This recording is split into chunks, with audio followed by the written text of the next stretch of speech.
Buenos días, mi nombre es Alfonso Humberto Montes Ochoa, soy alumno de la Universidad Internacional Mexicana. Actualmente estoy cursando la materia de química y hoy les vengo a presentar mi proyecto de las fuerzas de Van der Waals. Cada una de estas fuerzas se divide en tres tipos, que serían fuerzas de Keson, fuerzas de Debye y fuerzas de London.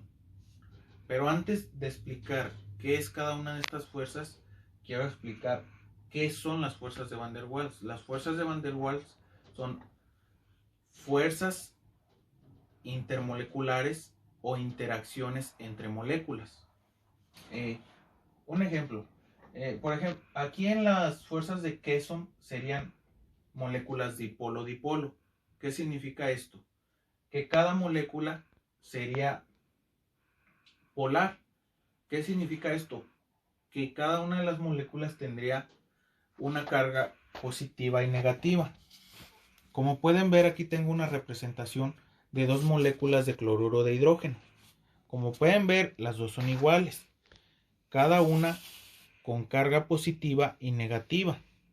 En este caso, la de cloro con carga negativa y la contraria con carga positiva, que sería la del hidrógeno.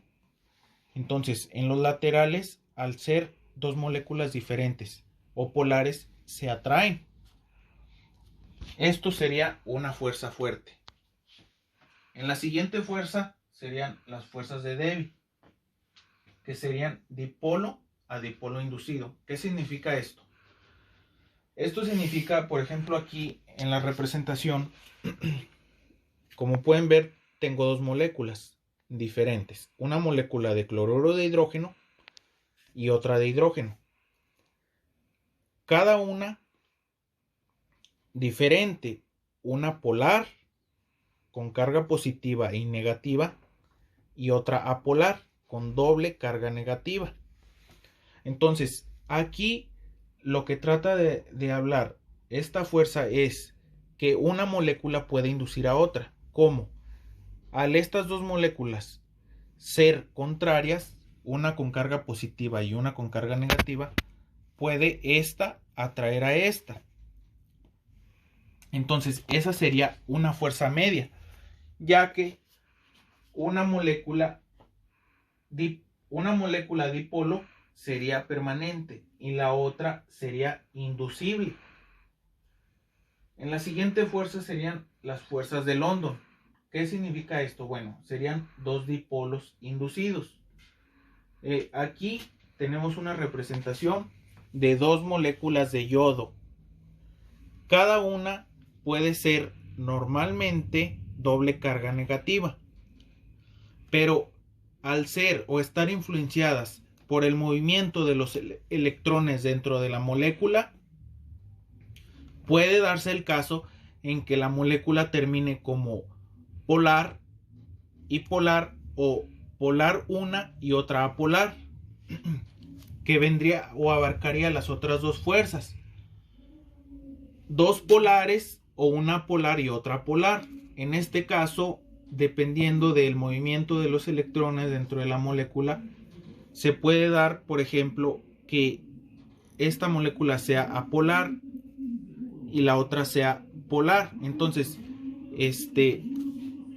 una molécula, la polar con carga positiva, puede atraer a la que tiene carga negativa.